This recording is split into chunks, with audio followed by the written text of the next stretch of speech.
Selamat datang di channel Alur Donghua.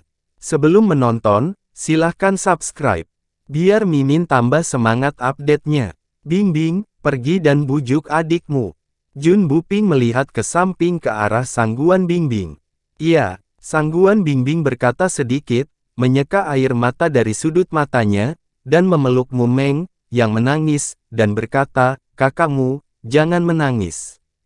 Karena tanda identitas Tan Yun masih utuh, itu berarti dia masih hidup. Selain itu, dia dilindungi oleh orang besar, kamu harus lebih kuat, mungkin Tan Yun akan keluar nanti. Ketika Sangguan Bingbing menghibur Mumengyi, Gongsun Ruoxi membantu Zhong Wuxiao yang berlutut di tanah, dan juga menghiburnya. Mereka berdua secara bertahap berhenti menangis, dan matanya menatap pintu masuk berkabut hitam. Setengah jam kemudian, keduanya dan semua orang mulai putus asa, Tan Yun masih belum muncul. Pada saat ini, hanya ada 2,5 jam tersisa sebelum pembukaan terowongan ruang waktu, dan dia perlu mengendarai senjata harta karun terbaik, dan segera bergegas ke Gunung Peri Ruang dan waktu 100.000 mil jauhnya. Huang Fu Tingfeng menghela nafas dan berkata dengan lemas, saudari mudamu dan saudari Zong, kita harus pergi. Tidak, aku tidak akan pergi. Mu Menyi dan Zhong Wuxiao berkata serempak. Huang Fu Tingfeng berkata dengan sedih, dua junior, jika kita tidak pergi, kita tidak akan punya waktu untuk kembali melalui terowongan waktu. Tanpa menunggu Huang Fu selesai, dipotong oleh Zhong Wuxiao yang menangis, kamu pergi, aku ingin tinggal dan menunggunya, aku tidak ingin meninggalkannya. Zhong Wuxiao putus asa, dia tidak bisa menerima kenyataan bahwa Tan Yun belum keluar. Hal yang sama berlaku untuk orang lain. Karena Tan Yun adalah penyelamat mereka. Semua orang benar-benar tidak berdaya. Huang Fu mengerti bahwa untuk membujuk Mu Mengyi pergi, harus dari murid Danmai. Bagaimanapun, dia murid Fumai, jadi dia memandang Luo Fan dan Song Hong yang memiliki hubungan kuat dengan Tan Yun. Luo Fan menyeka air matanya dan datang ke Mu Mengyi, matanya dipenuhi dengan kesedihan, saudari mudamu, pikirkan dari posisi lain, saya pikir Tan Xiandi, dia pasti tidak ingin Anda dan Zhong Wuxiao menunggunya di sini. Dia pasti sangat ketakutan. Kamu tidak bisa melewati terowongan waktu dengan aman dan kembali ke Sekte Abadi. Dia pasti lebih takut. Kamu akan mati di bawah gelombang binatang buas karena menunggu, bagaimana menurutmu? Mu Mengyi dan Zhong Wuxiao gemetar. Setelah keheningan yang lama, Mu Mengyi mendecakkan kepalanya seolah kehilangan jiwanya, dan bergumam, berhenti bicara, kami akan pergi bersamamu. Semua orang merasa lega setelah mendengarkan. Kakakmu, apakah kita benar-benar akan meninggalkannya? Zhong Wuxiao melemparkan dirinya ke pelukan Mu Mengyi, dan keduanya menangis. Setelah beberapa saat, Mu Mengyi mengangkat tangannya untuk menyeka air mata Zhong Wuxiao, kakak, kamu harus percaya bahwa orang yang kita cintai tidak akan mati. Dia akan hidup di depan kita suatu hari nanti. Jadi jangan sedih, jangan sedih. Zhong Wuxiao tersedak dan menganggukkan kepalanya. Mu Mengyi memandang kerumunan, matanya yang berkaca-kaca dipenuhi kekhawatiran, tolong rahasiakan. Kakakmu, tolong katakan. Huang Fu Tingfeng, Kesini, Jun Buping, Sangguan Bingbing, Bai Li Longtian, Xiao Qingxuan, dan Lu Ren secara bersamaan. Kakak ipar, tolong bicara. Kakak ipar, kata-katamu adalah perintah kakak Tan. Murid-murid dan Mai mulai berbicara. Mu Mengyi berhenti menangis, suaranya sedikit bergetar, semua orang tahu betul bahwa kebanyakan dari kita dapat hidup sampai hari ini karena Tan Yun. Itu juga karena Tan Yun sehingga kita hampir bisa menghancurkan seluruh murid Istana Jiwa dan murid Sekte Abadi. Jika dia benar-benar tinggal di Tanah Abadi, saya harap Anda akan mengatakan bahwa Tan Yun sudah mati setelah kembali ke Sekte Abadi melalui terowongan waktu. Bagaimanapun, Tanah Abadi adalah wilayah mereka. Tan Yun membunuh begitu banyak orang dari Sekte Abadi dan Istana Jiwa. Jika Ruyan Wuji dan Zhuge Yu tahu bahwa Tan Yun masih hidup, aku khawatir mereka akan membuka terowongan ruang waktu lagi setelah kita meninggalkan Tanah Abadi. Mereka akan pergi ke Tanah Abadi mencari dan membunuh Tan Yun. Setelah mendengar ini, semua orang menangis dan setuju. Selanjutnya, Huang Fu Tingfeng mengeluarkan perahu roh yang paling berharga, dan setelah menaiki perahu roh bersama semua orang, hanya Mu Mengyi, Zhong Wuxiao, dan Sue Zian yang tetap berada di luar pintu masuk. Mu Mengyi menghadapi jurang, tiba-tiba, menangis serak, "Tan Yun, jangan lupa apa yang kamu janjikan padaku dan Sister Xiao. Kamu harus kembali hidup-hidup, jika tidak, kami tidak akan memaafkanmu sampai kami mati." Setelah itu, menarik Zhong Wuxiao dan Sue Zian, yang sudah menangis dan matanya bengkak, dan naik ke perahu roh. Huang Fu Tingfeng menatap jurang dewa dengan air mata dan bergumam, "Saudara Tan Xian, aku menunggumu kembali." Setelah itu, menggerakkan perahu roh dan menuju ke Gunung Peri Ruang dan waktu 100.000 mil jauhnya. Pada sore hari, terowongan ruang waktu terbuka, saat-saat terakhir yang tersisa. Namong Yukin berhenti sedingin es. Embusan angin meniup rambutnya di puncak Gunung Peri dalam ruang dan waktu, dan sudut roknya terbang. Di sampingnya, Ru Yanchen, yang sudah pulih dari luka-lukanya, tampak galak dan berkata, "Gadis suci, kita harus memberi tahu ayahku dan tuan istana penyebab kematian dua murid sekte kuno kita. Di masa depan, biarkan Huang Fu Shengzong membayar hutangnya." "Itu pasti." Suara Namong Yukin dingin dan menakutkan, tiba-tiba, mengangkat alisnya, dan niat membunuh tanpa akhir muncul di matanya yang indah, melihat perahu roh berderap di langit. Tidak lama setelah perahu roh terbang ke puncak, Namong Yukin dan Ru Yanchen tidak bisa menahan diri untuk tidak membeku. Mereka melihat semua murid Huang Fu Shengzong, mata mereka merah, dan air mata menetes. Mu Mengyi dan yang lainnya melompat dari perahu roh satu persatu, dan berdiri dengan wajah sedih, menutup mata terhadap Namong Yukin dan Ru Yanchen. Ru Yanchen tiba-tiba menemukan sesuatu, dan segera tertawa dan berkata, "Kenapa aku tidak melihat Tan Yun kembali? Dan kamu menangis, mungkinkah Tan Yun sudah mati?" "Hahaha, selamat, selamat, kamu binatang." Tubuh Mu Mengyi bergetar, dan sosoknya melintas, muncul di depan Ru Yanchen.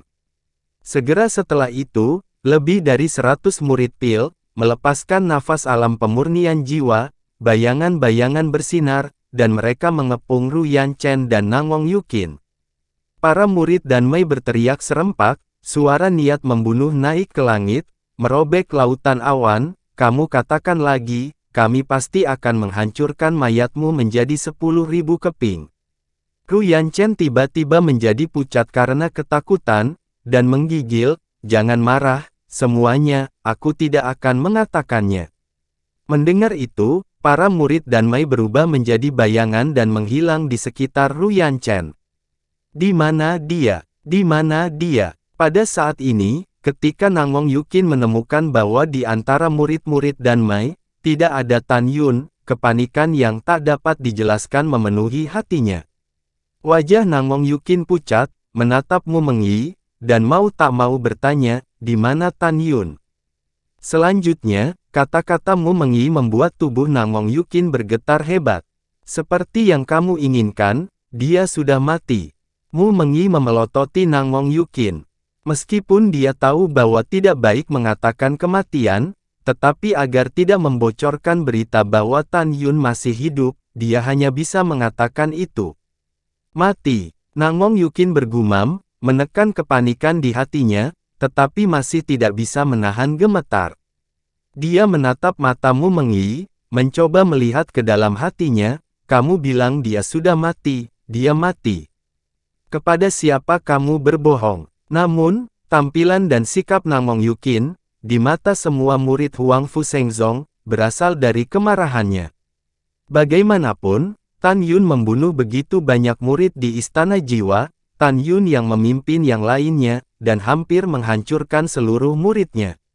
Di mata semua orang, Nangong Yukin gemetar karena marah karena dia membenci dirinya karena tidak membunuh Tan Yun secara pribadi untuk membalas dendam. Percaya atau tidak, Mu Mengyi memelototi Nangong Yukin dan Ru Yanchen dengan air mata menetes, kamu adalah hadiah dari Tan Yun sehingga kamu bisa hidup sampai hari ini. Mulai sekarang, jika kamu berani mengatai Tan Yun, aku akan membunuhmu, apapun konsekuensinya. Murid dan Mai tiba-tiba berteriak dengan marah, kakak ipar kami bersamamu.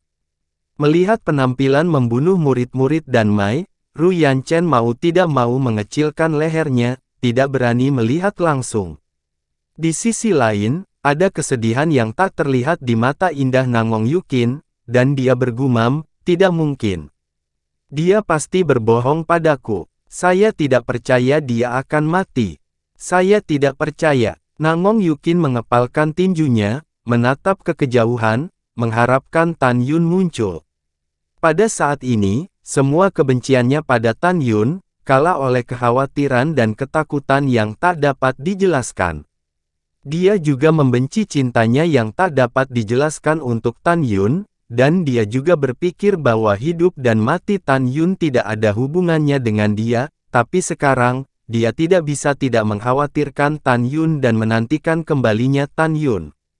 Setelah beberapa saat, tiba-tiba, di atas puncak, lautan awan bergulung, dan ketika angin sedang berburu, terowongan ruang waktu yang gelap dengan diameter ratusan meter muncul di langit.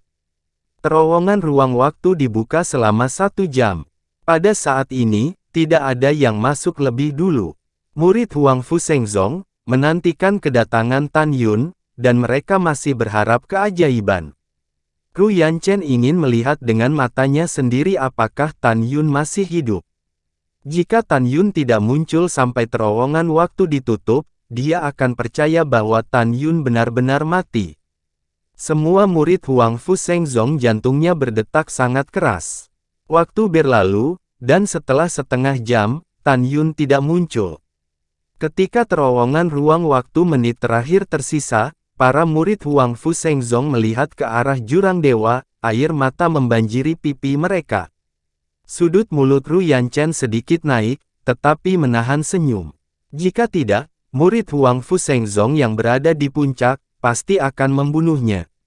Nangong Yukin masih terlihat tenang, tidak ada yang memperhatikan, kukunya di kedua tangannya telah tertusuk dalam ketelapak tangan. Ketika terowongan kosong hampir ditutup dengan 10 napas tersisa, keajaiban tidak terjadi. Dalam kehampaan yang kosong, tidak ada kembalinya Tan Yun. Saudara Tan Xian, Luo Fan, yang selalu stabil, tiba-tiba membanting lututnya ke tanah, berlutut di puncak, melihat ke arah jurang pemakaman dewa, air mata mengalir di pipi, dan meraung, terima kasih atas pertolonganmu. Petik 2. Saudara Tan Xian, terima kasih telah menyelamatkannya. Song Hong kehilangan kendali atas emosinya, dan berlutut sambil menangis. Wow, kakak Tan. Segera, para murid dan Mei menangis dengan sedih, berlutut ke arah jurang pemakaman dewa, dan berteriak serempak, terima kasih atas bantuanmu. Apa yang dilakukan murid dan Mei adalah bergerak. Meskipun mereka tahu bahwa Tan Yun masih hidup, mereka tidak berani membayangkan bagaimana Tan Yun akan menghadapi gelombang binatang ketika gedung pencakar langit yang menyelimuti area percobaan menghilang. Tan Yun memang memiliki singa Dewa Naga Emas, tetapi hanyalah periode pertumbuhan tingkat ketiga, tidak peduli seberapa kuatnya, itu tidak dapat menahannya. Pada saat ini, Huang Fu Tingfeng, Kesinyi, Jun Buping, Sangguan Bingbing, Bai Li Longtian, Xiao Qingxuan, Lu Ren, dan murid lainnya semua berlutut. Mereka tahu, layak untuk berlutut mengucapkan selamat tinggal. Karena Tan Yun menyelamatkan hidupnya 2 kali. Huang Fu dan yang lainnya, merasa patah hati ketika memikirkan Tan Yun menghalangi serangan dari Gripon Api untuk menjaga mereka tetap hidup ketika di Jurang Dewa.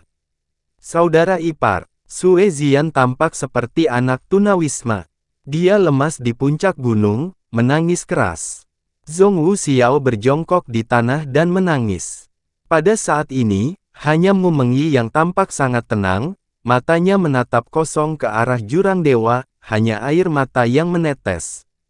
Jangan menangis, kurasa Tan Yun tidak ingin melihat kita sekarang.